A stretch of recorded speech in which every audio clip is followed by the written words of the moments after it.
দর্শক তিনি ফিনিশার, আক্ষরিক অর্থে তিনি ম্যাচ ফিনিশ করে ফিরেছেন সাজঘরে। হ্যাঁ, বাংলাদেশের সকল আশা ভরসা ফিনিশ হচ্ছে তার ব্যাটে। তার ব্যাট এবং শরীরের ভাষা বারবার বলতে চাইছে অনেক তো হলো, এবার কেরিয়ারটা ফিনিশ হয়ে গেলেই হয়। এভাবে গা বাসিয়ে ক্রিকেট খেলা যায় না।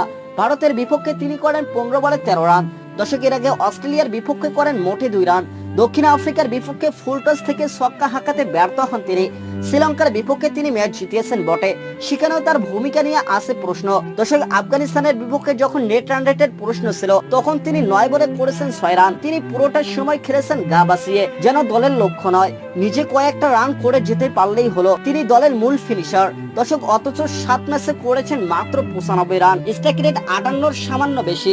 এত সব পরিসংখ্যান আর এত সব নেতিবাচক আলোচনা, মাহমুদুল্লাহ রিয়াদ মুক্ত দল চাই। সেই 2022 এবং 23 সালে মাহমুদুল্লাহ রিয়াদের বিদায় ঘন্টা বেজে গিয়েছিল। সেখান থেকে ফিরে তিনি 2023 সালের বিশ্বকাপও খেলেছেন বাংলাদেশের হয়ে। বিশ্বকাপে বাকিদের ব্যর্থতার মাঝে মাহমুদুল্লাহ রিয়াদের ব্যাট সরব হয়েছিল। তিনি রান করে প্রশংসা কুড়ান, দলের জায়গাটা দীর্ঘমেয়াদে ফিরে পেয়েছিলেন। কিন্তু টি-20 বিশ্বকাপে আবারও সেই পুরনো দৃশ্য। দর্শক রিয়াদ নিজেকে হারিয়ে খুঁজছেন। যেসব কারণকে রিয়াদকে 2023 সালের বিশ্বকাপের আগে এরকম নির্বাসনে পাঠানো হয়েছিল, সেই কারণগুলো আবারও ফিরে এসেছে। দর্শক তিনি ফিনিশার, আক্ষরিক অর্থে তিনি ম্যাচ ফিনিশ করে ফিরেছেন সাজঘরে। হ্যাঁ, বাংলাদেশের সকল আশা ভরসা ফিনিশ হচ্ছে তার ব্যাটে। দর্শক তার ব্যাট এবং শরীরের ভাষা বারবার বলতে চাইছে অনেক তো হলো, এবার কেরিয়ারটাই ফিনিশ হয়ে গেলে হয়। এভাবে গা বাসিয়ে ক্রিকেট খেলা যায় না। দর্শক রিয়াদ হয়তো আগামী বছরের চ্যাম্পিয়ন ট্রফি পর্যন্ত খেলবেন, কিন্তু এতদিন অপেক্ষা করার সুযোগ নেই। একটু আগেই অবসর নিয়ে ফেললে রিয়াদের তেমন কোনো ক্ষতিও হবে না, বরং রিয়াদ খেললে ক্ষতি হবে বাংলাদেশের।